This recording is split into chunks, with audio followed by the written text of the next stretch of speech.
Hello viewers, welcome to Learnwise. ఎకానమీకి సంబంధించి important current affairs మనకు జనవరి 2023 నుంచి నవంబర్ మధ్యలో ఏవైతే జరిగాయో అవి ఒకసారి కొన్ని ఇంపార్టెంట్వి డిస్కస్ చేద్దాము. సో ఫస్ట్ వన్ కానీ మనం ఇక్కడ చూసినట్లుంటే cabinet committee on economic affairs వాళ్ళు 7 మల్టీ ట్రాకింగ్ ప్రాజెక్ట్స్ని అప్రూవ్ చేయడం జరిగిందనమాట. వేటికి అంటే రైల్వేస్ కోసము. సో దీని ఓవరాల్ కాస్ట్ మనము 32,500 crores అని చెప్తాము. సో ఈ ఫండింగ్ ఏదైతే ఉందో అది 100% కూడా సెంట్రల్ గవర్నమెంటే ప్రొవైడ్ చేస్తుందన్నమాట. సో ఇవి దేనికి ఉన్నాయి అని అంటే మనకి ఈ ప్రాజెక్ట్స్ దేని కిందకు వస్తాయంటే పిఎం గతిశక్తి నేషనల్ మాస్టర్ ప్లాన్ అని ఒకటి చెప్తాము. సో ఇదేంటంటే మనకు ఇన్ఫ్రాస్ట్రక్చర్ డెవలప్ చేయడానికి గవర్నమెంట్ తీసుకొచ్చిందనమాట. ఏంటి పిఎం గతిశక్తి. సో ఈ ఇన్ఫ్రాస్ట్రక్చర్ కానీ మనం చూసినట్లుంటే ఇది మనము మన రైల్వేస్, రోడ్వేస్, వాటర్వేస్ వీళ్ళ నెట్వర్క్ పెంచడానికి, ఇంకా విలేజెస్లో 4G కనెక్టివిటీని పెంచడానికి. ఓకే, ఇంకా మనం చూస్తే ఇవి న్యూ ఎయిర్పోర్ట్స్ కానీ, కార్గోస్ కానీ ఇవన్నీ కూడా ఏంటి మనకు ఇండస్ట్రియల్ కారిడార్స్ కానీ ఇదంతా కూడా మనము ఇన్ఫ్రాస్ట్రక్చర్ అంటామన్నమాట. సో ఈ ఇన్ఫ్రాస్ట్రక్చర్ కోసం తీసుకొచ్చిన ప్లానే మనము పిఎం గతిశక్తి. సో ఈ పిఎం గతిశక్తి కింద మనం ఇప్పుడు చూస్తే ఈ 7 మల్టీ ట్రాకింగ్ ప్రాజెక్ట్స్ మనకు రైల్వేస్కు సంబంధించి గవర్నమెంట్ అప్రూవ్ చేయడం జరిగింది. సో దీనివల్ల మనకి ఏమవుతుంది, ఒకటి కనెక్టివిటీ పెరుగుతుంది, పీపుల్ టు పీపుల్ కనెక్టివిటీ, ఇంకా గూడ్స్ అండ్ సర్వీసెస్ మూవ్మెంట్ అనేది కూడా జరుగుతుందన్నమాట బాగా. సో ఒకసారి చూడండి ఇక్కడ 7 ప్రాజెక్ట్స్ ఏవి అని. సో ఈ 7 కూడా ఏంటి మనకు కొత్తగా అప్రూవ్ అయిన 7 ప్రాజెక్ట్స్. సో ఈ ప్రాజెక్ట్స్ ఏంటంటే ఆల్రెడీ ఒక లైన్ ఉంటే, లైన్ అంటే రైల్వే లైన్ ఉంటే దాని పక్కన మల్టిపుల్ లైన్ వేయడం, డబుల్ లైన్ వేయడం, లేదా ఇంకా 2 లైన్స్ ఉంటే 3 లైన్స్ వేయడం, 3 లైన్స్ ఉంటే 4 లైన్స్ వేయడం, ఆర్ మల్టిపుల్ లైన్స్ వేయడం. దీనివల్ల ఏమవుతుంది మనకు ట్రాన్స్పోర్ట్ అనేది ఇంకా బాగా పెరుగుతుందన్నమాట. సో ఈ ట్రాన్స్పోర్ట్ ఏదైతే ఉందో దాన్ని మనం ఏమంటామంటే ఈ గూడ్స్ ఫ్రైట్ మూమెంట్ అంటాం. ఫ్రైట్ మూమెంట్ అంటే ఏంటి, గూడ్స్ మూమెంట్ అనమాట. Okay, goods movement. సో ఈ గూడ్స్ మూమెంట్ అనేది ఈ ప్రాజెక్ట్స్ వల్ల పెరుగుతుందంట. ఎలా మనకు 27 ఇప్పుడు మనకు 27% ఉంది, అది కూడా మనకు 30 కంటే మనకు 45% అవుతుందన్నమాట. ఓకే, సో మరి ఎన్ని స్టేట్స్లో ఈ ప్రాజెక్ట్ అప్లై అవుతుందంటే మనకు UP, Bihar, Telangana, AP, Maharashtra, Gujarat, Odisha, Jharkhand and west Bengal. టోటల్గా మనము 9 స్టేట్స్లో ఈ ప్రాజెక్ట్స్ ఇంప్లిమెంటేషన్ని చూస్తామన్నమాట. సో ఈ ప్రాజెక్ట్స్ మరి ఏమేమి కమోడిటీస్ తీసుకెళ్తాయి, ఈ ప్రాజెక్ట్స్ వల్ల మనకు ఏమేమి కమోడిటీస్ బాగా వెళ్ళే అవకాశం ఉంది అంటే ఎస్పెషల్లీ మనం చూసినట్లుంటే లైక్ ఈ ఫుడ్ గ్రెయిన్స్ కానీ, crude oil, limestone, edible oil, fly ash, cement, iron, steel, finished steel ఇవన్నీ కూడా ఏంటి మనకు కమోడిటీస్ అనమాట. వీటిని మనము ఈ రైల్ ట్రాక్స్ మీద తీసుకెళ్తారు. ఈ 7 ప్రాజెక్ట్స్ వల్ల మనకు మూమెంట్ అనేది బాగా జరుగుతుందన్నమాట. సో ఓవరాల్గా నెట్వర్క్ మనకు 2339 కిలోమీటర్స్ అనేది పెరుగుతుందన్నమాట. సో ఇదంతా కూడా మనం దేని కిందకి వస్తుందని చెప్తాము, పిఎం గతిశక్తి ప్రోగ్రామ్ కింద ఇవి వస్తాయన్నమాట. నెక్స్ట్ వన్ చూడండి, ఫారెన్ ట్రేడ్ పాలసీ 2023. ఈసారి ఫారెన్ ట్రేడ్ పాలసీ ఏంటంటే బాగా ఎక్స్పోర్ట్ ఫ్రెండ్లీ కోసం తీసుకొచ్చినట్లుందనమాట. సో ఇది ఎలా అంటే మనకు ట్రస్ట్ బిల్డ్ అనేది బాగా జరగాలి, ట్రస్టింగ్ అనేది బాగా జరగాలి అని తీసుకురావడం జరిగింది. సో ఇదేంటంటే మనకు ఇక్కడ చెప్తా ఈపీసీజీ అండ్ ఏఏ అని ఇలా మనకు 2 స్కీమ్స్ తీసుకురావడం జరిగింది ఈ ఏదైతే ఫారెన్ ట్రేడ్ పాలసీ ఉందో 2023 అందులో. సో ఈపీసీజీ అంటే ఏంటంటే మనకు ఎక్స్పోర్ట్ ప్రమోషన్ క్యాపిటల్ గూడ్స్, ఏఏ అంటే అడ్వాన్స్డ్ ఆథరైజేషన్. సో ఇవేంటి మనము ఎలా దీన్ని మనము చూడాలి అని అంటే ఈ స్కీమ్స్ని ఫస్ట్ సపోజ్ ఒకసారి ఒక పెన్ మ్యానుఫ్యాక్చర్ చేయాలనుకోండి. సో ఆ పెన్ మ్యానుఫ్యాక్చర్ చేయాలంటే మనకి ఏమేమి కావాలి, రా మెటీరియల్ కావాలి అండ్ మనకు ఏదైతే మెషినరీ ఉంటుందో ఆ మెషినరీ కూడా కావాలి బిల్డ్ చేయడానికి. సో ఈ రెండు ఇండియాలో దొరకవు. సో బయట నుంచి ఇంప్లిమెంట్ చేసుకున్నారు అనుకోండి. సో ఇంప్లిమెంట్ చేసుకున్నందుకు ఏం చేయాలి, గవర్నమెంట్కి ఇంపోర్ట్ డ్యూటీ పే చేయాలి. సో ఈ ఇంపోర్ట్ డ్యూటీ పే చేయడం వల్ల ఏమైంది, ఇప్పుడు కాస్ట్ ఆఫ్ ప్రొడక్షన్ ఏదైతే ఉందో అది కాస్త పెరిగింది. సో కాస్ట్ ఆఫ్ ప్రొడక్షన్ పెరిగితే ఏమైంది మనకు, కాంపిటేటివ్నెస్ ఏదైతే ఎక్స్పోర్ట్ కాంపిటేటివ్నెస్ ఉందో అది కాస్త ఏమైంది, తగ్గిపోయింది అనమాట. సో ఇప్పుడు గవర్నమెంట్ ఏం చేస్తుందంటే స్కీమ్స్ తీసుకొచ్చింది కదా, ఆ స్కీమ్ ప్రకారము ఈ ఏదైతే ఈపీజీసీ స్కీమ్ ఉందో, ఓకే ఈపీసీజీ స్కీమ్ ఉందో ఈ స్కీమ్ ప్రకారం ఏంటి అంటే ఇక్కడ ఏదైతే ఇంపోర్ట్ డ్యూటీ పే చేస్తున్నారో దాన్ని మీరు పే చేయకండి, కానీ నేను ఒక ఎక్స్పోర్ట్ ఆబ్లిగేషన్ పెడతాను అని గవర్నమెంట్ చెప్పిందనమాట. ఎక్స్పోర్ట్ ఆబ్లిగేషన్ ఇదేంటంటే ఎంతైతే ఇక్కడ ఇంపోర్ట్ డ్యూటీ పే చేస్తున్నారో, ఫర్ సపోజ్ ఇక్కడ 10 రూపీస్ పే చేస్తున్నారు అనుకోండి, ఇది 6 times to the import duty for 6 years.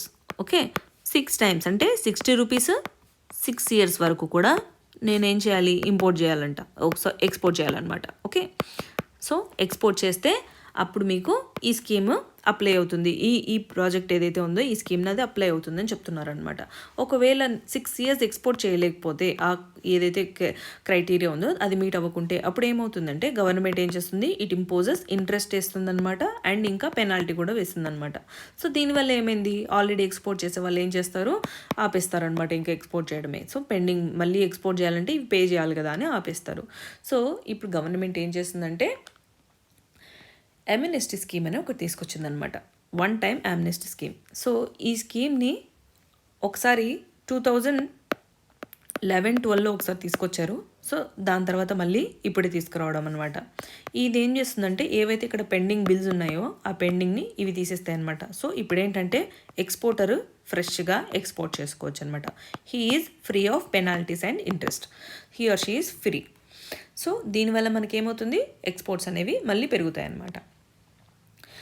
Next one చూడండి, అడ్వాన్స్డ్ ఆథరైజేషన్. ఈ అడ్వాన్స్డ్ ఆథరైజేషన్ ఏంటంటే మనకు ఈ ఎక్స్పోర్టర్ ఎవరైతే ఉంటారో వాళ్ళు రా మెటీరియల్ తెచ్చుకుంటారు కదా, ఆ రా మెటీరియల్కి ఇంపోర్ట్ డ్యూటీ అనేది డ్యూటీ ఫ్రీ అనేది చేస్తారనమాట. అంటే 0 కస్టమ్ డ్యూటీ అనేది చేస్తారనమాట. ఎందుకు, వాళ్ళు మళ్ళీ ఎక్స్పోర్ట్ చేస్తారు కాబట్టి. సో ఈ 2 స్కీమ్ల వల్ల మనకేంటి, ఎక్స్పోర్ట్స్ అనేవి బాగా పెరుగుతాయి. So help the exporters to solve there issues. ఇంకా మనము ఈ FTP 2023కి పిల్లర్స్ ఏంటి, 4 పిల్లర్స్ ఈసారి అంటే incentive to remission, export promotion through collaboration, is of doing business, emerging areas, new areas. ఇవన్నీ కూడా ఏంటి, మనము 4 పిల్లర్స్ ఆఫ్ FTP అని చెప్తామన్నమాట. సో బాగా ఏంటి ఈసారి ఎక్స్పోర్టర్కి ఫ్రెండ్లీగా. నెక్స్ట్ వన్ చూడండి, ఇండియాలో ఇన్ఈక్వాలిటీ ఎలా ఉంది అని మనకు ఆక్స్ఫామ్ ఇండియా వాళ్ళు ఒక రిపోర్ట్ ఇవ్వడం జరిగింది. దీని పేరు ఏంటంటే సర్వైవల్ ఆఫ్ ద రిచెస్ట్ అనమాట. Survival of the richest, the Indian story, the India story అనమాట. ఇది మనకు economic forum, world economic forum Davos మీటింగ్లో దీన్ని ప్రజెంట్ చేయడం జరిగింది. వీళ్ళు ఏం చెప్తున్నారంటే ఇండియా పాపులేషన్లో 1% ఆఫ్ పాపులేషన్ 40% ఆఫ్ వెల్త్ వాళ్ళ దగ్గర ఉంది అని చెప్తున్నారు అనమాట. సో 100% ఆఫ్ వెల్త్ మన దగ్గర ఉంటే 40% ఆఫ్ వెల్త్ ఎవరి దగ్గర ఉందంట, 1% ఆఫ్ పాపులేషన్ దగ్గర ఉందంట. సో ఏదైతే ఈ ఇన్ఈక్వాలిటీ అనేది ఏదైతే ఉందో మనము ఆ ఇన్ఈక్వాలిటీ డిఫరెంట్గా మనం చూడొచ్చు. ఈ ఇన్ఈక్వాలిటీ నాట్ జస్ట్ ఇన్కమ్ పరంగా మాత్రమే కాదు, ఇది స్టేటస్ పరంగా కూడా, రైట్స్ పరంగా కూడా అండ్ ఆపర్చునిటీస్ పరంగా కూడా అని మనకి రిపోర్ట్ చెప్తుందన్నమాట. మనము ఒక కర్వ్ తీసుకుంటాం ఇక్కడ, ఇది ఏంటంటే లోరెన్స్ కర్వ్ అని గ్రాఫ్ అని చెప్తాం అనమాట. ఈ లోరెన్స్ గ్రాఫ్ ఏం చెప్తుందంటే మనకు ఇన్ఈక్వాలిటీ ఎలా ఉంది, ఇన్కమ్ ఇన్ఈక్వాలిటీ ఎలా ఉంది అని చెప్తుందనమాట. సో ఇది వై యాక్సిస్ కానీ ఇది ఎక్స్ యాక్సిస్ వై యాక్సిస్ మనం తీసుకుంటే, ఓకే, XY మనం తీసుకుంటే ఏంటి, ఇక్కడ పాపులేషన్ మనం ఇక్కడ పెడతాము, నెక్స్ట్ ఇన్కమ్ ఇక్కడ పెడతాము. So for suppose A and B అని ఇద్దరు ఉన్నారనుకోండి. సో ఇద్దరు కూడా 50-50 సంపాదిస్తున్నారు, సేమ్ పనికే ఇద్దరు 50-50 సంపాదిస్తున్నారు, అంటే పాపులేషన్ సేమ్, ఇన్కమ్ సేమ్. అప్పుడు ఇదేంటి, మనకు 100% క్రైటీరియా మీట్ అయింది. సో రైట్ యాంగిల్ ట్రయాంగిల్ మనము ఇలా దీన్ని మనం చూడొచ్చు. ఒకవేళ ఇప్పుడు A 10 రూపీస్ సంపాదించి B 90 రూపీస్ సంపాదిస్తున్నారు అనుకోండి, ఇదేంటి, మనకు ఇన్ఈక్వాలిటీ పెరిగిపోయింది. ఇలా మనకు కర్వ్ అనేది వస్తుంది. ఈ కర్వ్ని మనం ఏమంటామంటే లోరెన్స్ కర్వ్ అంటాము. ఈ డిఫరెన్స్ ఏదైతే ఉందో దీన్ని మనం ఏమంటామంటే జీనీ కోఎఫిషియంట్ అంటాం అనమాట. ఓకే, ఏమంటాం, జీనీ కోఎఫిషియంట్. సో ఈ జీనీ కోఎఫిషియంట్ ఏదైతే ఉందో ఇది మనకు డిగ్రీ ఆఫ్ ఇన్కమ్ ఇన్ఈక్వాలిటీ గురించి చెప్తుంది. జీనీ కోఎఫిషియంట్ 0 ఉందనుకోండి, అక్కడ ఇన్ఈక్వాలిటీ అనేది లేదు, అంటే అందరు ఇక్కడ ఉన్నారు, సమానంగా ఉన్నారని. అదే నెంబర్ 1 ఉందనుకోండి, అప్పుడు ఏంటంటే అక్కడ ఇన్ఈక్వాలిటీ ఉంది అని. సో లోరెన్స్ కర్వ్ దేనికోసం, ఇన్కమ్ ఇన్ఈక్వాలిటీ కోసము. సో అక్కడ ఏదైతే మనకు డిఫరెన్స్ వస్తుందో, మనకు యాన్యువల్ ఇన్కమ్ డిస్ట్రిబ్యూషన్ దగ్గర డిఫరెన్స్, దాన్ని మనం ఏమంటాము, జీనీ కోఎఫిషియంట్ అంటాం అనమాట. సో మరి మనము ఈ ఏదైతే ఇన్ఈక్వాలిటీ ఉందో దాన్ని 2 టైప్స్గా మనం ఇక్కడ రిపోర్ట్ ప్రజెంట్ చేస్తుంది అనమాట. జెండర్ ఇన్ఈక్వాలిటీ అని ఒకటి ఉంటుంది, ఇంకా సోషల్ ఇన్ఈక్వాలిటీ. జెండర్ ఇన్ఈక్వాలిటీ ఏంటంటే మేల్ అండ్ ఫీమేల్, ఓకే, వీళ్ళు చేసే సేమ్ వర్క్, ఓకే, ఇద్దరు కూడా సేమ్ వర్కే చేస్తారు, కానీ మేల్కి 1 రూపీ వస్తుంది, ఫీమేల్కి మాత్రం 65 పైసా మాత్రమే వస్తుంది అనమాట, 63 పైసా మాత్రమే వస్తుంది, చేసింది మాత్రం సేమ్ వర్క్. దీన్ని మనం ఏమంటామంటే జెండర్ ఇన్ఈక్వాలిటీ అంటాము. అదే మనము సోషల్ ఇన్ఈక్వాలిటీ అని అంటాం సేమ్. ఒకవేళ ఒక కమ్యూనిటీతో కంపేర్ చేస్తే వేరే కమ్యూనిటీస్ లైక్ ఈ ఆదివాసీ, ముస్లిం, దళిత్స్ వీళ్ళతో కంపేర్ చేస్తే మనకు ఇక్కడ ఇక్కడ కమ్యూనిటీ కంటే వీళ్ళకి ఇంకా కూడా తక్కువగా వస్తుంది అని అంటాం అనమాట. సో ఇదేంటి మనకు పూర్ ఇండియాలో ఎవరైతే పేదవాళ్ళు ఉన్నారో వాళ్ళ ట్యాక్సెస్ ఏవైతే ఉందో అవి డిస్ప్రపోర్షనేట్గా ఉన్నాయి మనకు అని ఈ రిపోర్ట్ అనేది చెప్తుందనమాట. సో కంపేర్ టు రిచ్ మనం చూసినట్లుంటే ఈ పూర్ అనే వాళ్ళు ఎక్కువగా ట్యాక్సెస్ పే చేస్తున్నారు. అంటే వాళ్ళు సంపాదించిన దానికి తో కంపేర్ చేస్తే వాళ్ళే ఎక్కువ ట్యాక్స్ పే చేస్తున్నారు అని ఈ రిపోర్ట్ చెప్తుందనమాట. సో ఈ రిపోర్ట్లో మనం గుర్తుపెట్టుకోవాల్సింది ఏంటి, ఒకటి పేరు గుర్తుపెట్టుకోవాలి, జీనీ కోఎఫిషియంట్ అంటే ఏంటి అనేది ఇది గుర్తుపెట్టుకోవాలి, లోరెన్స్ కర్వ్ గుర్తుపెట్టుకోవాలి. ఓకే, సో మరి ఈ ఇన్ఈక్వాలిటీ తగ్గించడానికి మనం ఏం చేయాలి అంటే ఒకటి మనము ఏవైతే ట్యాక్సెస్ ఉంటాయో ఈ ఆస్తులు వస్తే లైక్ ఇన్హెరిటెన్స్ ల్యాండ్ కానీ ప్రాపర్టీ కానీ వెల్త్ ట్యాక్సెస్ కానీ ఇవి ఇంప్లిమెంట్ చేయాలి. ఇంకా బడ్జెట్లు ఏవైతే ఉంటాయో లైక్ ఈ ఎడ్యుకేషన్ కానీ ఇంకా హెల్త్ కానీ వీటి మీద కూడా మనము బడ్జెట్ అనేది ఇంప్రూవ్ చేయాలన్నమాట. సో దీనివల్ల ఏమవుతాయి మనకు సోషల్ ఇన్ఈక్వాలిటీ తగ్గుతుంది, అప్పుడు ఆటోమేటిక్గా జెండర్ ఇన్ఈక్వాలిటీ కూడా తగ్గిపోతుంది. నెక్స్ట్ వన్ చూడండి, పిఎం విశ్వకర్మ స్కీమ్. ఇదేంటంటే మనకు ఈ ఎవరైతే ఆర్టిజన్స్ ఉంటారో, okay, artisans and crafts people, so వీళ్ళ కోసం ఈ స్కీమ్ తీసుకురావడం జరిగిందనమాట. సో వీళ్ళకి ఏంటంటే ఫైనాన్షియల్ హెల్ప్ అనేది జరగాలి అని గవర్నమెంట్ ఈ స్కీమ్ని తీసుకొచ్చిందనమాట. సో ఇప్పటి వరకు కూడా ఏంటి మనకు 5 lakh families will be covered. Already టోటల్గా మనకు 30 lakh ఫ్యామిలీస్ కవర్ అయితే ఇప్పుడు 5 years నెక్స్ట్ కమింగ్ 5 years 2024 నుంచి 28 వరకు కూడా మనం చూస్తే 5 lakh ఫ్యామిలీస్ ఎక్స్ట్రా ఇందులో కవర్ అవుతాయి అన్నమాట. నెక్స్ట్ సో మనం ఇక్కడ చూస్తే ఇక్కడ రిజిస్టర్ చేసుకోవాలి అని అంటే మనము ఈ పిఎం విశ్వకర్మ పోర్టల్లో వెళ్ళి రిజిస్టర్ చేసుకోవచ్చు. రిజిస్టర్ చేసుకుంటే వీళ్ళు ఒక సర్టిఫికేట్ ఇస్తారు, ఒక ఐడి కార్డు కూడా ఇస్తారనమాట. అండ్ 3 lakhs లోన్ కూడా వీళ్ళు అవైల్ చేసుకోవచ్చు. సో ఇంకా దాంతోపాటు వీళ్ళకు స్టైపెండ్ కూడా ఇవ్వడం జరుగుతుంది, 500 + 1500 ఇవ్వడం జరుగుతుంది అనమాట. దేనికి వాళ్ళు టూల్స్ ఏమైనా కొనుక్కోవడానికి. సో ఓవరాల్గా 2000 స్టైపెండ్ ఇవ్వడం జరుగుతుంది. సో ఏంటిది PM Vishwakarma scheme. So PM Vishwakarma స్కీమ్తో మనం ఏమేం చేయొచ్చు అంటే ఈ ఏదైతే మనం డొమెస్టికలీ అండ్ గ్లోబలీ కూడా మన ఇంప్రింట్ ఏదైతే ఉందో ఈ ఆర్టిస్ట్కి సంబంధించి వాటిని మనము ఇంక్రీజ్ చేసుకోవచ్చు. సో ఎకానమీ పెరుగుతుంది, ఇంకా మనము promotion and preservation of our Indian cultural heritage అని కూడా మనము చెప్పచ్చు అనమాట.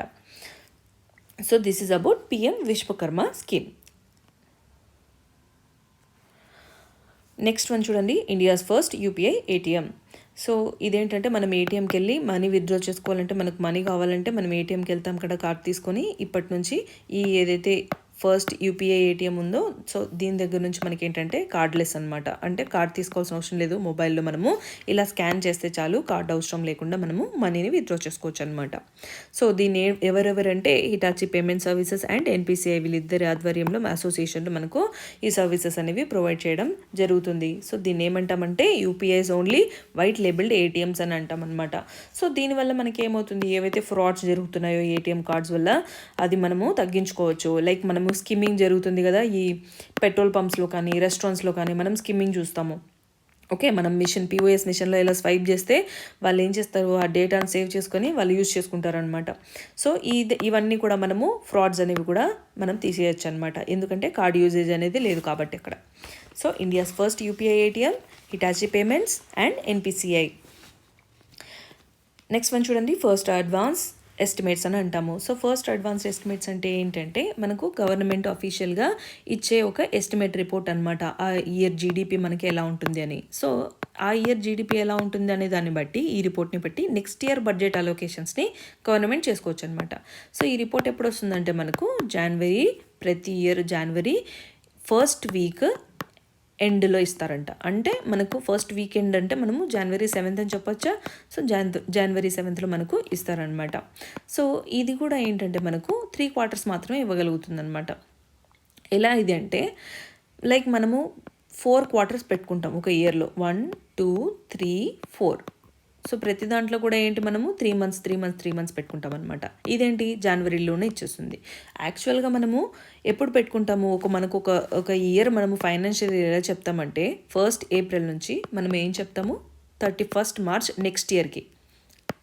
1st April 31st March next ఇయర్కి. సో ఇది మనము ఇలా పెట్టుకుంటాం అనమాట ఒక ఇయర్ని.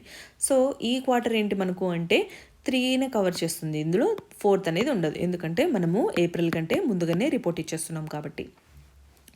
సో ఈ రిపోర్ట్ వల్ల ఏమవుతుంది, మనకు నెక్స్ట్ ఇయర్ బడ్జెట్ అలొకేషన్స్ అనేవి ఎలా ప్లాన్ చేసుకోవాలని గవర్నమెంట్ ప్రిపేర్ చేసుకుంటుంది అనమాట. సో ఈ రిపోర్ట్ మనకి ఏమి ఇచ్చింది అంటే, ఈసారి జీడిపి అనేది ఏదైతే ఉందో అది 7% గ్రో అవుతుంది 2022-23కి 7% అని ఇచ్చిందనమాట. ఓకే, అంటే మనకి ఇప్పుడు ఏంటి, ఇప్పుడు ఇవాళ డేట్ మనకు 7th జాన్ కదా. సో ఇవాళ మనకు ఈ రిపోర్ట్ రావాలి. ఓకే, సో ఈరోజు మనకు సండే కాబట్టి maybe tomorrow or day after tomorrow మనకు ఈ రిపోర్ట్ అనేది వస్తుందన్నమాట. సో నెక్స్ట్ చూడండి, ఇంకా మనకు జీడిపి కానీ చూసినట్లుంటే 2021-22 కంటే ఈసారి ఏంటి మనకు కొంచెం జీడిపి అనేది ఎక్స్పెక్టెడ్ గ్రోత్ అనేది తగ్గింది అని చెప్తామన్నమాట, స్లోవర్ అయిందని. సో ఇలా మనము ఫస్ట్ అడ్వాన్స్డ్ ఎస్టిమేట్స్ అనేవి చూడొచ్చు అనమాట. దీనివల్ల మనకు జీడిపి ఇంకా మనం ఏదైతే జిఎన్పి అండ్ జీవీఏ ఏవైతే ఉన్నాయో మనకు ఈ బేసిక్ ఎకనామిక్ టర్మ్స్ ఇవి మనము ఫుల్ఫిల్ చేసుకోవచ్చు. జీడిపి అంటే ఏంటంటే మన కంట్రీలో ఏవైతే మనకు మన కంట్రీ ల్యాండ్లో జరిగిన all goods and services production ఏదైతే ఉందో అది మనము జీడిపి అని అంటామన్నమాట. జిఎన్పి అంటే ఇండియన్ నేషనల్స్, అది ఇండియాలో ఉండని అబ్రాడ్లో ఉండని వీళ్ళందరూ కూడా ఎకనామికలీ ఎలా చేస్తున్నారు అని చెప్పేది మనకు జిఎన్పి అనమాట. జీవీ అంటే ఏంటంటే మన కంట్రీలో ప్రొడక్షన్ ఎలా ఉంది, ఓకే, కంట్రీ ప్రొడక్టివిటీ ఎలా ఉంది అనేది చెప్పేది మనము జీవీ అంటాం అనమాట. సో ఈ ఎస్టిమేట్స్ అనేది మనకు ఫస్ట్ అడ్వాన్స్డ్ ఎస్టిమేట్స్ ఇచ్చేస్తుంది అనమాట. వీళ్ళు రిపోర్ట్ ఎక్కడి నుంచి తీసుకుంటారు అని ఒకవేళ అనిపిస్తే, ఈ రిపోర్ట్ మనకు ఇండస్ట్రియల్ ఇండెక్స్ ప్రొడక్షన్ అని మనకు ఇండస్ట్రీస్ రిపోర్ట్ ఒకటి వస్తుంది, ఇంకా అగ్రికల్చరల్ ప్రోడక్ట్స్, ఇంకా మన state government central government accounts ఏవైతే ఉన్నాయో అవి, ఇంకా మనకు ఏవైతే ట్రాన్స్పోర్ట్స్ లైక్ రైల్వేస్ కానీ ఎయిర్వేస్ కానీ రోడ్వేస్ కానీ ఇవన్నీ కూడా మనము డేటా అందరి దగ్గర కూడా తీసుకొని వీళ్ళు ఈ ఎస్టిమేట్ రిపోర్ట్ అనేది ప్రిపేర్ చేయడం జరుగుతుందన్నమాట. So this is about first advance estimates. Next one చూడండి, PM Svanidhi scheme. PM Svanidhi scheme ఎందుకంటే ఈ ఎవరైతే స్ట్రీట్ వెండర్స్ ఉంటారో వాళ్ళ కోసము గవర్నమెంట్ తీసుకొచ్చిందనమాట. ఎస్పెషల్లీ వీళ్ళు కోవిడ్ టైంలో బాగా దెబ్బతిన్నప్పుడు స్ట్రీట్ వెండర్స్ కోసం తీసుకొచ్చింది, వీళ్ళకి హెల్ప్ చేయడానికి. సో ఇది దేనికంటే వాళ్ళ లైవ్లీహుడ్కి. స్ట్రీట్ వెండర్స్ అంటే ఎవరండి, మనకు వీధులలో మనకు ఎవరైతే ఈ ఫ్రూట్ షాప్స్ కానీ ఫుడ్ కానీ ఈ టేలా ఉంటాయి కదా, వాళ్ళు మనము స్ట్రీట్ వెండర్స్ అని చెప్తామన్నమాట. సో వీళ్ళు బాగా ఎఫెక్ట్ అయ్యారు కాబట్టి వాళ్ళకి హెల్ప్ చేయాలి అని గవర్నమెంట్ ఈ స్కీమ్ని తీసుకొచ్చింది. సో దీనివల్ల ఏంటి, వీళ్ళకు 10,000 రూపీస్ అఫోర్డబుల్ లోన్స్ అనేవి ప్రొవైడ్ చేస్తుందన్నమాట. సో ఓవరాల్గా వీళ్ళు 50 lakh వెండర్స్కి ఇప్పటి వరకు కూడా ప్రొవైడ్ చేయడం జరిగింది. అందులో మేజర్గా బెనిఫిట్ అయింది విమెన్కి, బాగా బెనిఫిట్ అయిందన్నమాట. సో ఓవరాల్గా ఇది almost south India and north east India మొత్తం 10 స్టేట్స్ అండ్ యూటీస్లో ఇది బాగా కవర్ అయిందన్నమాట. నెక్స్ట్ వన్ చూడండి, 100 days 100 pays payments pay campaign.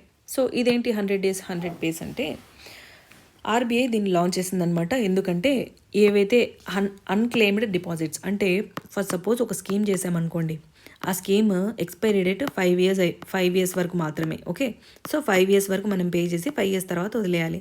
ఈ వదిలేసిన తర్వాత దీన్ని క్లెయిమ్ చేసుకోవాలి కదా, అలా క్లెయిమ్ చేసుకోకుండా డిపాజిటర్ అలాగే ఇంకా ఒక 10 years అంతకంటే పైగానే మర్చిపోయారు అనుకోండి, దీన్ని మనం ఏమంటామంటే అన్క్లెయిమ్డ్ డిపాజిట్స్ అంటాం. సో ఈ అన్క్లెయిమ్డ్ డిపాజిట్స్ అనేవి బాగా పెరిగిపోయాయంట. ఎంత పెరిగిపోయాయంటే 35,000 crore మనకు బ్యాంక్స్లలో అలాగే ఉండిపోయాయి అనమాట. సో ఇప్పుడు ఆర్బీఐ ఏం చేసిందంటే, మీకు 100 days టైం ఇస్తున్నాము, 100 daysలో మీరు ఎవరి డిపాజిట్ చేసింది వాళ్ళకి ఇచ్చేయాలి, లేదంటే మీరు ఆ అమౌంట్ని తీసుకొచ్చి ఈ ఫండ్లో వేయండి అని చెప్పిందనమాట. Depositors education and awareness fund అని ఇది మెయింటైన్ చేస్తుంది ఎవరు, ఆర్బీఐనే మెయింటైన్ చేస్తుంది అనమాట. సో మెచ్యూరిటీ దాటి 10 years దాటితే ఆ క్లెయిమ్ని ఏమంటాము, ఈ ఏదైతే ఆ ఫండ్ ఉందో దాన్ని మనము అన్క్లెయిమ్డ్ డిపాజిట్స్ అని అంటామన్నమాట. సో ఇలాంటి ఈ ఫండ్ ఉన్న బ్యాంక్స్ మనం చూసినట్లుంటే క్లెయిమ్ చేసుకోకుండా ఎస్బీఐ ఫస్ట్ ప్లేస్లో ఉంది విత్ 8,000 crore.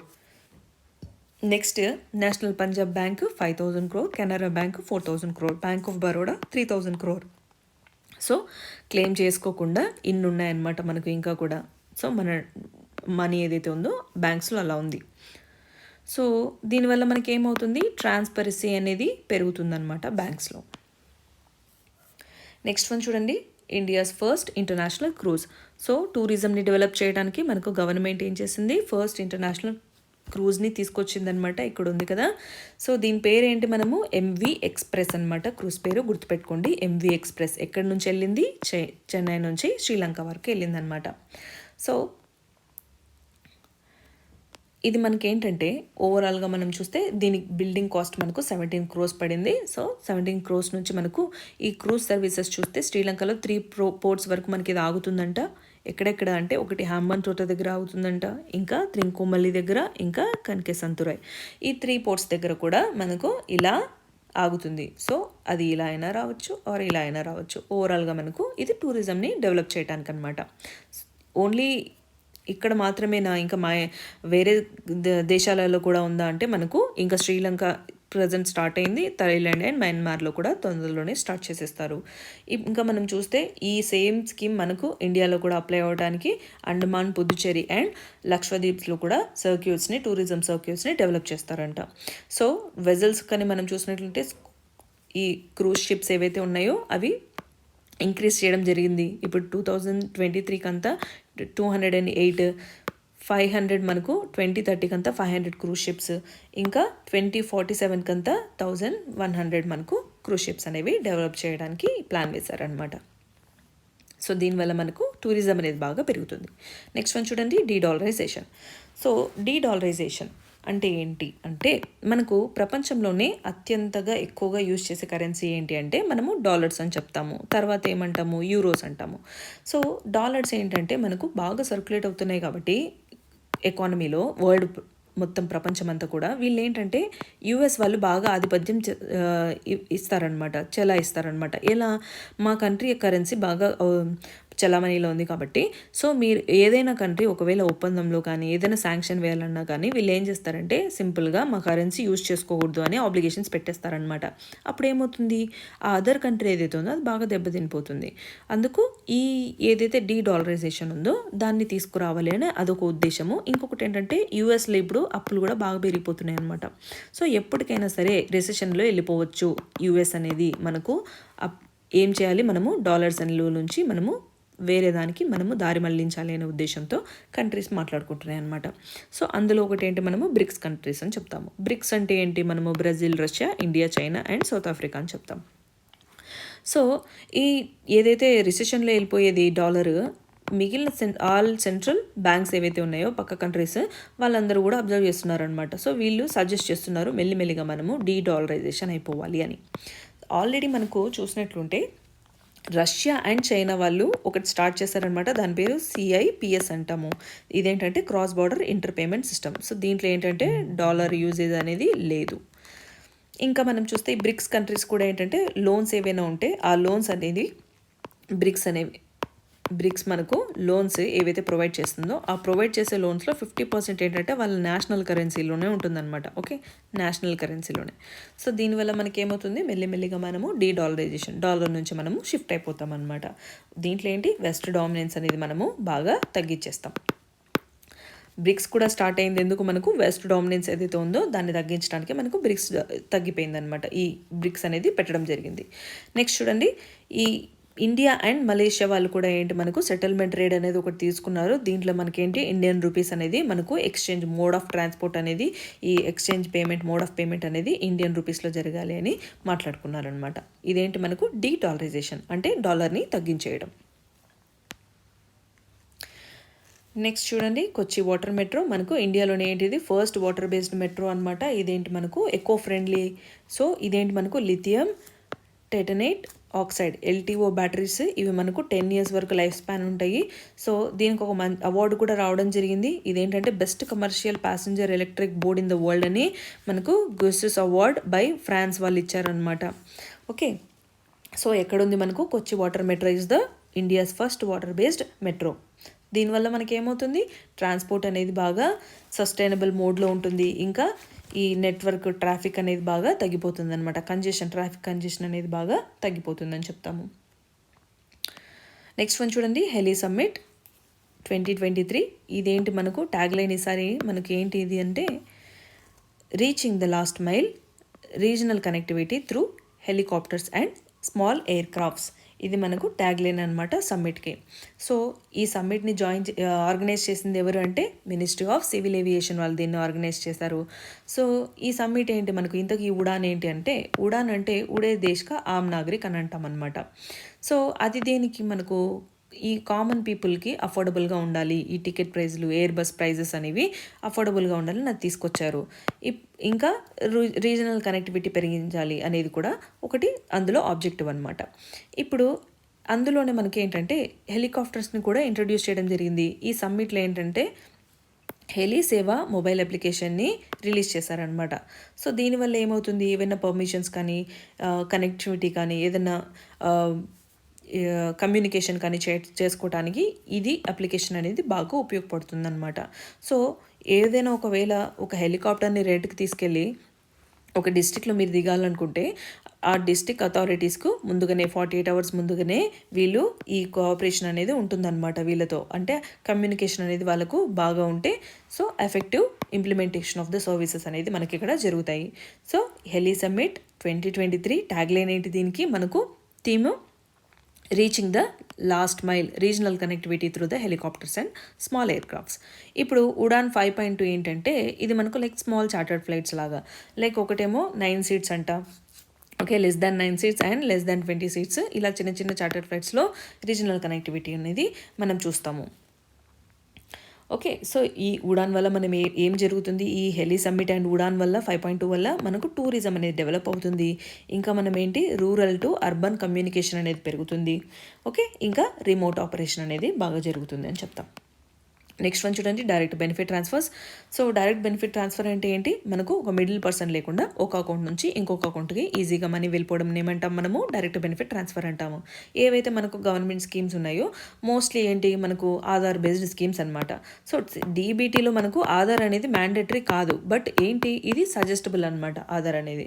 కానీ ఇది కూడా ఎందుకు సజెస్టబుల్ అంటే మనకు ఆధార్ ఏంటి అంటే ఏవైనా కూడా మనం గవర్నమెంట్ స్కీమ్స్ అవైల్ చేసుకోవాలనుకుంటే మనం ఆధార్ కార్డ్ని తప్పకుండా వాడతాం. సో ఇందులో మీరు డీబీటీకి ఒకవేళ ఆధార్ని అటాచ్ చేస్తే ఆ స్కీమ్కి సంబంధించి ఏదైనా అమౌంట్ ఉంటే డైరెక్ట్గా మీకు పడిపోతుంది. కాబట్టి ఆధార్ని సజెస్ట్ చేస్తుంది government, but it's not a compulsory one. So ఏవైతే డీబీటీ ట్రాన్సాక్షన్స్ ఉన్నాయో మనకు ఇప్పటివరకు ఎంత అంటే $27 billion మనకు ట్రాన్సాక్షన్ అనేది బాగా జరిగిందనమాట. సో ఈ డీబీటీ ఎవరెవరి ఇంటిగ్రేషన్ మనం చేస్తామంటే ఇది RBI and NPCI plus regional banks, rural banks, corporate, public and private banks వీళ్ళందరి ఇంటిగ్రేషన్లో మనము ఈ డీబీటీని మనము చేసేది చూస్తామన్నమాట. సో ఇంపార్టెంట్ స్కీమ్స్ ఏమున్నాయంటే మనకి ఈ పిఎం ఫసల్ బీమా యోజన కానీ, కృషి సించాయి యోజన కానీ, ఇంకా అటల్ పెన్షన్ స్కీమ్ కానీ, ఆయుష్ మిషన్ కానీ, or national food security mission కానీ, ఇవన్నీ కూడా మనం ఏంటి కోర్ స్కీమ్స్ అనమాట. ఇవన్నీ కూడా డీబీటీలోనే జరుగుతాయి. So this is the DBT direct benefit transfer scheme. Okay, next one చూద్దాం ఇప్పుడు. PM Kusum extended. కుసుమ్ అంటే ఏంటంటే కిసాన్ ఊర్జా సురక్ష ఏవం ఉత్తన్ మహాభియాన్. సో ఇదేంటంటే మనకు ఎవరైతే రైతు ఉంటారో ఆ రైతు పొలంలో పంపు ఉంటుంది కదా, ఆ పంపుని డీజిల్ పంపుని రీప్లేస్ చేసి సోలార్ పంపుని ప్రొడ్యూస్ చేస్తుంది అనమాట. గవర్నమెంట్ వాళ్ళకి ప్రొవైడ్ చేస్తుంది. సో దీనివల్ల ఏమవుతుందంటే రైతు దగ్గర డీడీజలైజేషన్ అనేది మనం చేస్తామన్నమాట. సో డీడీజలైజేషన్ అంటే ఏంటి, మనము డీజిల్ని తీసేస్తే అప్పుడు ఏమైంది కార్బన్ ప్రింట్ అనేది బాగా తగ్గిపోతుంది. సో దీనివల్ల మనము ఎకానమీలో సస్టైనబిలిటీ అని చూస్తామన్నమాట. ఎన్విరాన్మెంట్లో సస్టైనబిలిటీ అని కొంచెం చూస్తాము. అంతేకాకుండా రైతు కరెంట్ వస్తుంది కదా అని వెయిట్ చేయాల్సిన అవసరం ఉండదు. సో దీనివల్ల గ్రిడ్స్ మీద ఏదైతే పవర్ గ్రిడ్స్ ఉంటాయో ఆ గ్రిడ్స్ మీద డిపెండెన్స్ అనేది రైతుకు తగ్గిపోతుంది. ఎందుకంటే ఇప్పుడు పవర్ ఆయన పొలంలో రైతే వేసుకుంటారు కాబట్టి. ఓకే, దీనివల్ల ఇంకా కూడా ఏమవుతుంది, మనకు ఇన్కమ్ కూడా సేవ్ అవుతుంది అనమాట రైతుకి. ఓకే, సో ఓవరాల్గా కుసుమ్ స్కీమ్ మనం చూస్తే మనకు లాంచ్ చేసింది ఎవరు, ministry of new renewable energy వాళ్ళు. సో 2019లో దీన్ని స్టార్ట్ చేయడం జరిగింది. ఇప్పటికే సోలార్ కెపాసిటీ చూసినట్లుంటే 3800 megawatts 2022కి దాని capacity.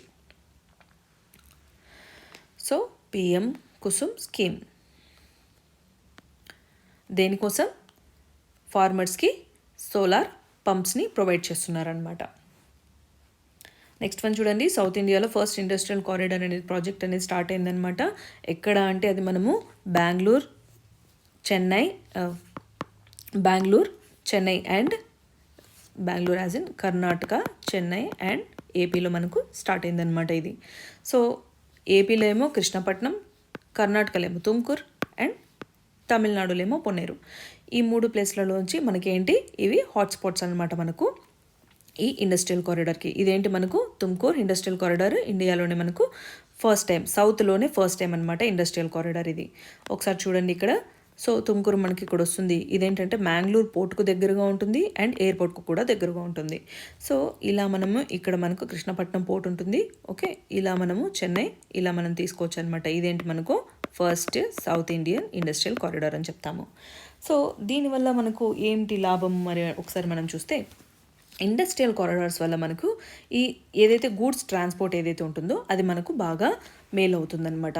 So industrial corridor develop చేయడం అంటే ఏంటి, అక్కడ ఇన్ఫ్రాస్ట్రక్చర్ డెవలప్ చేయడం. ఇన్ఫ్రాస్ట్రక్చర్ అంటే ఫస్ట్లో మనం చెప్పుకున్న స్కీమ్ ఏంటండి, పిఎం గతి శక్తి. ఓకే, పిఎం గతి శక్తి కింద మనం ఇన్ఫ్రాస్ట్రక్చర్ చెప్పుకుంటాం. ఇందులోనే ఇప్పుడు ఏంది మనము ఇండస్ట్రియల్ కారిడార్స్ గురించి చెప్పుకుంటున్నాం. సో దీనివల్ల మనకు raw material and finished goods ఏవైతే ఉన్నాయో వీటి ట్రాన్స్పోర్ట్ అనేది మనకు బాగా జరుగుతుంది. ఒకటి పోర్ట్స్కి దగ్గర ఉన్నాయి అండ్ ఇంకొకటి హైవేస్కి కూడా దగ్గర ఉన్నాయి. ఓకే, అండ్ ఎయిర్పోర్ట్స్కి దగ్గర ఉన్నాయి. అంటే మనము రైల్, వాటర్, రోడ్ అన్ని యాంగిల్స్లోనూ కూడా మనము ఇండస్ట్రీస్ని బాగా డెవలప్ చేసుకోవచ్చు, ప్రమోట్ చేసుకోవచ్చు అనమాట. ఓకే, సో ఇదేంటి మనకు నేషనల్ ఇండస్ట్రియల్ కారిడార్ ప్రోగ్రామ్ మనకు దేని కింద వస్తుంది, మనకు పిఎం గతిశక్తి కింద ఇది వస్తుంది అనమాట. దీనివల్ల మనకు రా మెటీరియల్స్ అండ్ ఫినిష్డ్ గూడ్స్ అనేవి బాగా మనం ప్రమోట్ చేసుకోవచ్చు.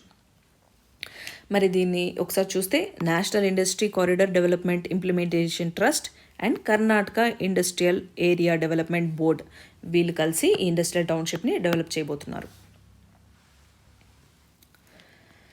నెక్స్ట్ వన్ చూడండి, inland water ways in India. So ఇండియాలో ఒకసారి మనం వాటర్ వేస్ చూస్తే, వాటర్ వేస్ అని మనం ఏమంటాము, లైక్ ఈ రివర్స్ కానీ కెనల్స్, లేక్స్ ఇవన్నీ కూడా మనము వాటర్ వేస్ అని చెప్తాము. సో దీంట్లో మనం ఏం చేస్తాము, పీపుల్ ట్రాన్స్పోర్ట్ అవుతారు, ఇంకా గూడ్స్ అండ్ మెటీరియల్స్ కూడా ఇందులో మనము ట్రాన్స్పోర్ట్ అనేది చేస్తామన్నమాట. సో ఏదైతే ఈ ప్రాజెక్ట్ ఉందో ఈ ఇన్లాండ్ వాటర్ వేస్లో ఒక ప్రాజెక్ట్ని తీసుకురావడం జరిగిందనమాట. దాని పేరు ఏంటంటే హల్దియా మల్టీ మోడల్ టర్మినల్. ఇది మనకు జల్ మార్గ్ వికాస్ ప్రోగ్రామ్ ప్రాజెక్ట్ కిందకు వస్తుంది. సో ఇండియా టూరిజం పెంచాలి, పీపుల్ టు పీపుల్ కనెక్టివిటీ పెంచాలి, okay, goods and raw material movement పెంచాలి అనే ఉద్దేశంతో గవర్నమెంట్ ఏం చేసింది, ఈ జల్ మార్గ్ ప్రోగ్రామ్ని తీసుకొచ్చిందనమాట. ఈ జల్ మార్గ్ ప్రోగ్రామ్ కింద మనం ఇప్పుడు ఏం చూస్తాము, హల్దియా మల్టీ మోడల్ టర్మినల్ని చూస్తామన్నమాట. ఈ హల్దియా పోర్ట్ ఎక్కడ ఉంది ఒకసారి చూడండి, మనం ఇక్కడ చూస్తాము వెస్ట్ బెంగాల్ దగ్గర. సో ఇవి ఏవైతే నేషనల్ వాటర్ వేస్ ఉన్నాయి, ఓవరాల్గా మనకు 11 ఉన్నాయి కదా. ఓకే, 13 ఉన్నాయి. ఆ 13 కూడా మనము నేమ్స్ గుర్తుపెట్టుకోవాలన్నమాట, ఇక్కడ ఎక్కడెక్కడ ఉన్నాయి అని, ఏ రివర్స్ మీద వెళ్ళాయి అని మనము ఇక్కడ చూడాలి. ఒకసారి హైయెస్ట్ ఏంటి, లోయెస్ట్ ఏంటి అనేది మనం చూసుకోవాలి, గుర్తుపెట్టుకోవాల్సింది ఎగ్జామ్కి. ఓకే, సో ఇప్పుడు ఏదైతే ప్రోగ్రామ్ ఉందో మనకు ఇదేంటి అంటే, ఒకటి ఆ కార్గో ఏదైతే మనము గూడ్స్ అని అక్కడ చెప్పారో ఆ గూడ్స్ని ఇలా మనము వారణాసి నుంచి హల్దియాకి తీసుకురావాలన్నమాట. ఇదేంటంటే ఈ కెపాసిటీ ఏదైతే ముందు చిన్న స్మాల్ కెపాసిటీ ఉండేది, ఇప్పుడు ఏంటంటే లార్జ్ కెపాసిటీలో మనము గూడ్స్ని మూవ్ చేయాలి, అలా డెవలప్ చేయాలని ఓవరాల్గా 1000 crores గవర్నమెంట్ బడ్జెట్ అలొకేషన్ చేసిందనమాట వారణాసి నుంచి హల్దియాకి. ఓకే, అంతేకాకుండా ఇంకా గవర్నమెంట్ ఏం చేసిందంటే maritime skill development centre for north east inaugurated in Guwahati. Skill development centre అనేది గువాహటిలో ఇనాగ్రేట్ చేయడం జరిగిందనమాట. సో జల్ మార్గ్ వికాస్ ప్రోగ్రామ్ ఎవరు ఇంప్లిమెంట్ చేస్తారు, ports and ships and air water ways వాళ్ళు దీన్ని ఇంప్లిమెంట్ చేస్తారు. దీని సపోర్ట్ ఇంకా ఎవరెవరికి సపోర్ట్ అంటే వరల్డ్ బ్యాంక్ నుంచి వీళ్ళు సపోర్ట్ తీసుకుంటారనమాట. అంటే ఇందాక 1000 crore అని చెప్పుకున్నాం కదా, దీంట్లో కొంచెం అమౌంట్ వరల్డ్ బ్యాంక్ నుంచి కూడా ఇస్తారు. సో ఓవరాల్గా ఏంటి, లార్జ్ వెజల్స్ అంటే పెద్ద పెద్ద షిప్పులు ఈ రివర్స్లో వెళ్ళాలి అనే ఉద్దేశంతో. సో ఇంకా ఏంటి, మనకు ఇవి మల్టీ మోడల్ టర్మినల్స్ని క్రియేట్ చేస్తాయి అన్నమాట. సో ఈ మల్టీ మోడల్ టర్మినల్స్ అండ్ మనం చూస్తే ఏవైతే పోర్ట్స్ ఉన్నాయో ఆ పోర్ట్ డెవలప్మెంట్ అనేది కూడా మనం చూస్తామన్నమాట. ఓన్లీ టర్మినల్ మాత్రమే కాదు, దాంతోపాటు ఏవైతే పోర్ట్స్ ఉంటాయో కనెక్టివిటీ, ఆ పోర్ట్స్ డెవలప్మెంట్ కూడా మనం చూస్తాము. అంతేకాకుండా జెట్టీస్ కూడా డెవలప్మెంట్ చేస్తున్నారంట. జెట్టీస్ అంటే ఏంటంటే, ఫర్ సపోజ్ ఇది ఒక ఓషన్ అనుకోండి, ఆ ఓషన్కి ఇది రోడ్, ఓకే, ఇది రోడ్, ఇది ఓషన్, ఇలా ఏదైతే కన్స్ట్రక్షన్ ఉంటుందో, లైక్ ఈ కొంచెం అంటే ఇక్కడ వాటర్ ఉంది, ఇక్కడ వాటర్ ఉంది, ఈ కన్స్ట్రక్షన్ మనం ఏమంటే జెట్టి అంటాం అనమాట. ఓకే, ఇలా జెట్టీస్ కూడా 60 కమ్యూనిటీ జెట్టీస్ కూడా డెవలప్ చేస్తారంట. So this is about inland waterways. Next one చూడండి, open market sale scheme. So open market ఏంటి మనకు ఇదంటే OMSS అంటే గవర్నమెంట్ ఏం చేస్తుందంటే, సెంట్రల్ గవర్నమెంట్ స్టేట్స్కి ఈ పీడిఎస్కి సంబంధించి డిస్ట్రిబ్యూట్ చేస్తుందన్నమాట. ఏదైతే ఫుడ్ ఉంటుందో, లైక్ ఈ రైస్, వీట్ ఏవైతే ఉంటుందో అది డిస్ట్రిబ్యూట్ చేస్తుంది. అది కాకుండా ఎక్స్ట్రా ఏదైతే సర్ప్లస్లో ఉంటుందో ఆ సర్ప్లస్లో ఏదైతే ఉందో దాన్ని ఆక్షన్ పెడుతుందన్నమాట. అంటే దాన్ని అమ్ముతుంది. దీన్ని ఎలా కొనుక్కుంటారంటే ఈ బిడ్డింగ్ చేస్తారనమాట. ఓకే, ఆక్షన్ ఏం చేస్తారు, ఆక్షన్ పెడితే బిడ్డర్స్ వచ్చి దాన్ని కొనుక్కుంటారనమాట. సో ఈసారి ఏంటి, ఆ ఓపెన్ మార్కెట్ సేల్ స్కీమ్లో ఈ వీట్ అండ్ రైస్ని అమ్మట్లేదు అని సెంట్రల్ గవర్నమెంట్ చెప్పిందనమాట. సో దీనివల్ల ఏమైంది, స్టేట్ గవర్నమెంట్స్ కొన్ని ఎఫెక్ట్ తిన్నాయి. ఎగ్జాంపుల్ మనం చూస్తే కర్ణాటకలో ఏంటంటే, ఓకే, కర్ణాటకలో అన్న భాగ్య యోజన అని ఒక స్కీమ్ ఉందన్నమాట. సో దీనికి ఏంటి, వీళ్ళు గవర్నమెంట్ ఆల్రెడీ పంపిన ఏదైతే రేషన్ ఉందో అది కాకుండా వీళ్ళకి ఎక్స్ట్రా కావాలి. సో వీళ్ళు ఏం చేస్తారంటే ఆ ఎక్స్ట్రా అది ఈ సేల్ స్కీమ్లో కొనుక్కుంటారనమాట. సో ఇదేంటంటే అంటే ఈ ఓపెన్ మార్కెట్ దాంట్లో ప్రైవేట్ వాళ్ళు తీసుకోవచ్చు, గవర్నమెంట్ వాళ్ళు కూడా తీసుకోవచ్చు. సో గవర్నమెంట్ వాళ్ళు ఏంటి అంటే ఇందులో బిడ్డింగ్ చేయాల్సిన అవసరం లేదు, వీళ్ళు వెళ్ళి అక్కడ పే చేసి తెచ్చుకోవచ్చు అనమాట. ఇప్పుడు అలా పే చేయడానికి లేదు అని సెంట్రల్ గవర్నమెంట్ స్టేట్ గవర్నమెంట్కి చెప్పింది. సో సెంట్రల్ గవర్నమెంట్ రీజన్స్ ఏమిస్తుందంటే, మేము ఇన్ఫ్లేషన్ వస్తుంది కదా, ఇన్ఫ్లేషన్ తగ్గించడానికి మేము ఇది తీసుకొచ్చాము అని చెప్తున్నారు. ఇంకేంటంటే రెగ్యులేషన్ ఆఫ్ సప్లై అనేది రెగ్యులేట్ చేయాలి కదా, దానికోసం కూడా మేము ఇలా చేస్తున్నామని చెప్పారనమాట. So open market sale scheme ఏం చెప్తుంది, మనకు సర్ప్లస్ అమౌంట్లో ఏదైతే మనకు రైస్ అండ్ వీట్ ఉంటుందో దాన్ని ఆప్షన్కు పెడతారు. So private bidders or government వాళ్ళు కూడా వచ్చి ఏం చేస్తారు, దీంట్లో ఆ బిడ్డింగ్లో పార్టిసిపేట్ చేసి తీసుకుంటారనమాట. సో ఇంకొకటి ఏంటంటే ఈ స్కీమ్లో బిడ్డర్స్లో కూడా కొందరు ఒకరే మనిషి చాలా ఎక్కువ అమౌంట్ కొనేసుకుంటారనమాట. సో దీనివల్ల ఏమవుతుంది, మొనోపలి అనేది ఒకటి క్రియేట్ అవుతుంది. ఈ మొనోపలిని తగ్గించడానికి గవర్నమెంట్ ఏం చేసింది, ఈసారి సీలింగ్ పెట్టేసింది అనమాట. 3000 మెట్రిక్ టన్స్ నుంచి MMT నుంచి ఇప్పుడు ఏంటంటే 100 MMT వరకు మాత్రమే పెట్టుకోవాలి అని. సో 100ని దాటి ఎవరికి ఇవ్వదు. సో దీనివల్ల ఏమైంది, marginal and small scale bidders ఎవరైతే ఉంటారో వీళ్ళకు ఒక ఎంకరేజ్మెంట్ అనేది ఉంటుందన్నమాట. సో ఇదేంటి, మనము open market sale scheme. So ఈ FCI ఏదైతే ఉంటుందో, ఫుడ్ కార్పొరేషన్ ఇండియా లిమిటెడ్ ఏదైతే ఉందో అది మనకు వీక్లీ ఆక్షన్ అనేది ఒకటి జరుపుతుందన్నమాట. ఆ ఆక్షన్ని బట్టి ఈ బిడ్డింగ్ అనేది జరుగుతుంది. సో స్టేట్ గవర్నమెంట్స్ తీసుకోవచ్చు అంటే ఎస్, స్టేట్ గవర్నమెంట్స్ తీసుకోవచ్చు, వాళ్ళు బిడ్డింగ్ చేయాల్సిన అవసరం లేదు. ఆక్షన్లో పార్టిసిపేట్ చేసి వాళ్ళు పే చేసి వాళ్ళు తీసుకోవచ్చు అనమాట. నెక్స్ట్ వన్ చూడండి, సర్ప్లస్ షుగర్ ప్రొడక్షన్ ఇండియా. ప్రపంచంలోనే మనకు ఇండియా ఇప్పుడు ఫస్ట్ ప్లేస్లో ఉందన్నమాట షుగర్ ప్రొడక్షన్లో. ఓవరాల్గా మనము 359 lakh tons అనమాట. ఏ స్టేట్స్ ప్రొడక్షన్లో ఉన్నాయి మనకు హైయెస్ట్ అంటే మహారాష్ట్ర, యూపీ, కర్ణాటక, గుజరాత్. ఓకే, వీళ్ళు మనము టాప్లో ఉన్నారనమాట. సో ఇంకా మరి షుగర్ ప్రొడక్షన్ ఏంటి, మళ్ళీ మరి ఈ మనం టాప్లో ఉన్నాం కదా అని అంటే దీనివల్ల మనకు అడ్వాంటేజెస్ ఏమున్నాయి, మనము ఈథనాల్ ప్రొడక్షన్ ఏదైతే ఉందో ఆ ఈథనాల్ ప్రొడక్షన్ మనకు చేసుకోవచ్చు. ఓకే, ఈథనాల్ 2.1 మనం ఆల్రెడీ కరెంట్ అఫైర్స్లో చెప్పుకున్నాము. సో ఈ షుగర్ కేన్ నుంచి మనకు కేన్ జ్యూస్ వల్ల మనము ఈథనాల్ ప్రొడక్షన్ అనేది ఒకటి జరుపుకోవచ్చు. ఇంకా ఏంటి మనం దీంట్లో చూస్తే, ఓకే, దీనివల్ల మనకేంటి ఈ ఎకానమికలీ ఏదైతే okay less carbon foot print అనేది మనము క్రియేట్ చేయొచ్చు అనమాట ఈ పెట్రోల్ వల్ల.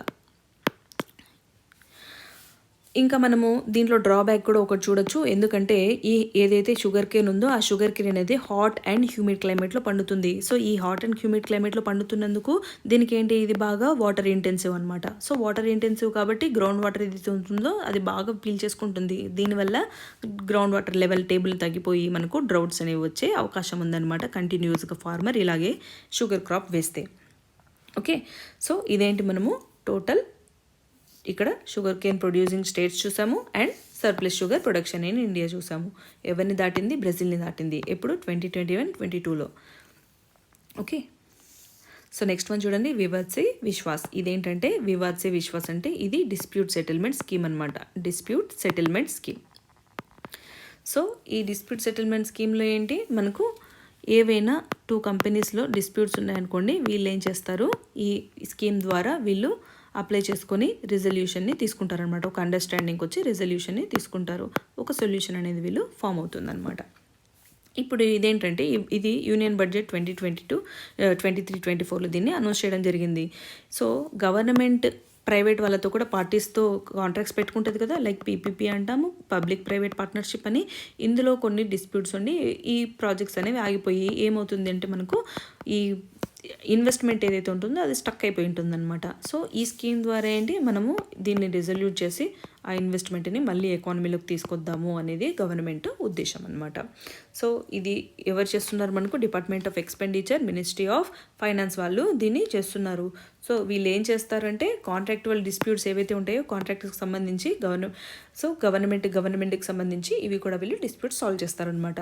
ఒకటి ఇదేంటంటే డొమెస్టికలీ మాత్రమే, అంటే బయట కంట్రీస్ ఎవరైనా బయట కంట్రీస్ ఏవైనా ఒకవేళ ఇన్వెస్ట్ చేస్తే అనుకోండి, వాళ్ళు ఏదైనా డిస్ప్యూట్స్ ఉంటే అవి ఇందులో రెజల్యూట్ చేయబడవు, only for domestic purpose.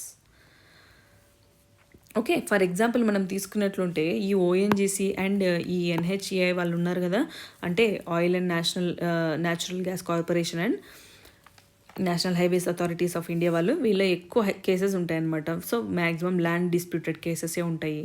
So ఇవేంటంటే ఇవి రెజల్యూట్ చేస్తే కానీ మనము ఓవరాల్గా 1 ట్రిలియన్ రూపీస్ మనము ఇండియా ఎకానమీలోకి తీసుకురావచ్చు అనమాట. సో ఇలాంటి కేసెస్ని రెజల్యూట్ చేసుకోవడానికి గవర్నమెంట్ ఏం చేస్తుంది, వివాద్ సే విశ్వాస్ అనే స్కీమ్ని తీసుకొచ్చిందనమాట. సో ఇందులో మనం చూసినట్టుంటే వివాద్ సే విశ్వాస్ V1 ఒక స్కీమ్ ఉంది, ఇది V2 అనమాట. V1 ఏంటంటే మనకు ఇది డైరెక్ట్ ట్యాక్సేషన్కి సంబంధించి ఏవైతే డిస్ప్యూట్స్ ఉంటాయో అది డైరెక్ట్ ట్యాక్సేషన్కి. ఈ V2 వివాద్ సే విశ్వాస్ 2 ఏంటంటే ఇది ఆర్బిట్రల్ అవార్డ్స్ గురించి అనమాట. Okay, contractual disputes and arbitral orders అని ఉంది ఇక్కడ కదా. సో ఇదేంటి అంటే మనం ఒకసారి చూస్తే ఇప్పుడు 2 కంపెనీస్ ఉన్నాయనుకోండి. సో 2 కంపెనీస్ కూడా ఒక అగ్రిమెంట్కి వచ్చాయి, బట్ లేటర్ అవి డిస్ప్యూట్ జరిగింది. సో వీళ్ళు ఏం చేస్తారు, ఒక థర్డ్ పార్టీని కన్సల్ట్ అవుతారు. ఆ థర్డ్ పార్టీ ఏం చేస్తుంది, ఈ సినారియో అబ్జర్వ్ చేసి వీళ్ళు ఒక రిపోర్ట్ ఇస్తారనమాట. ఓకే, ఆ ఫైనల్ రిపోర్ట్ని ఏమంటాము, ఆర్బిట్రల్ అవార్డ్ అని అంటాం అనమాట. ఆర్బిట్రల్ అవార్డ్ అంటే ఏంటి, ఫైనల్ డెసిషన్. సో ఇలాంటి డిస్ప్యూట్స్ని ఏమంటాం మనము, ఇక్కడ ఆర్బిట్రల్ ఆర్డర్స్ ఏవైతే మనకు ఆల్రెడీ పాస్ అయిపోయి ఉంటాయో వాటిని మనము ఈ డిస్ప్యూట్స్ని రెజల్యూట్ చేయడానికి మనకు V2 వివాద్ సే విశ్వాస్ 2 ప్రోగ్రామ్ అనేది తీసుకొచ్చిందనమాట గవర్నమెంట్.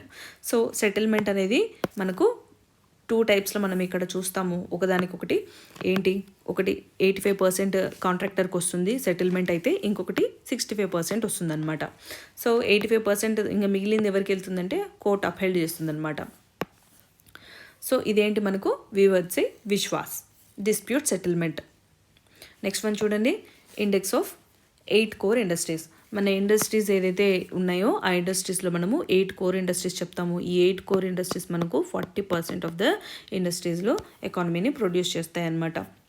ఇండస్ట్రీస్కి సంబంధించి ఏంటివి అంటే coal, crude oil, fertiliser, steel, cement, electricity, natural gas and refinery products. Okay, so ఇదేంటి మనకంటే సెప్టెంబర్ 2023 నుంచి సెప్టెంబర్ 2022 వరకు కూడా 8.1% అనేది ఇంక్రీజ్ అయిందంట. మనకు ఎవరిచ్చారు ఈ report, index of 8 core industries వాళ్ళు ఇది చెప్పారనమాట, ఈ రిపోర్ట్ని ఇచ్చారు. సో మనం ఇక్కడ ఏం గుర్తుపెట్టుకోవాలంటే 8 కోర్ ఇండస్ట్రీస్ ఏంటి, ఎంత పర్సెంటేజ్ అనేది మనం గుర్తుపెట్టుకోవాలన్నమాట. ఇక్కడ డీటెయిల్గా ఇవ్వడం జరిగింది చూడండి, పాస్ట్ ఇయర్స్తో కంపేర్ చేస్తూ ఇక్కడ ఇండస్ట్రీస్ అండ్ వాటి పర్సెంటేజ్ ఏంటి అని. సో పర్సెంటేజ్ కొన్నిసార్లు ఇంక్రీజింగ్ ఆర్డర్లో అడుగుతారు, డిక్రీజింగ్ ఆర్డర్లో కూడా అడుగుతారు. కోర్ ఇండస్ట్రీస్ ఏంటి. So this is about the current affairs regarding economy. Last ఇంకా మనకు ఇంటర్నేషనల్ రిలేషన్స్ ఒకటి ఉంది కోర్ సబ్జెక్ట్స్లో. సో ఇంటర్నేషనల్ రిలేషన్స్ మనం కవర్ చేస్తే కరెంట్ అఫైర్స్ మనము మ్యాక్సిమం కవర్ చేసినట్లు అనమాట. ఇంపార్టెంట్వి. పీడిఎఫ్ లింక్ టెలిగ్రామ్ లింక్లో ఇవ్వడం జరుగుతుంది, అందులో మీరు జాయిన్ అయ్యి పీడిఎఫ్ని డౌన్లోడ్ చేసుకోవచ్చు. ఒకవేళ అప్లై చేసే వాళ్ళు ఇంకా కూడా అప్లై చేయకుండా ఉంటే మీరు అప్లై చేయండి. అప్లై చేయడానికి సర్వర్స్ ఏవైతే ఉన్నాయో టోటల్గా 4 సర్వర్స్ గవర్నమెంట్ ప్రొవైడ్ చేసింది. ఒకవేళ మీరు ఒక సర్వర్లో మీకు అవ్వకుంటే సెకండ్ సర్వర్ ఆర్ థర్డ్ సర్వర్కి షిఫ్ట్ అయిపోండి. ఎర్లీ మార్నింగ్ 4 to 6 o'clock ఫ్రీగా ఉంటుంది. ఈ సర్వర్స్ అనేవి కొంచెం ఫ్రీగా ఉంటాయి. సో ఈ టైంలో అప్లై చేస్తే మీకు తొందరగా అప్లై అయిపోతుంది అనమాట. Okay, thank you for watching.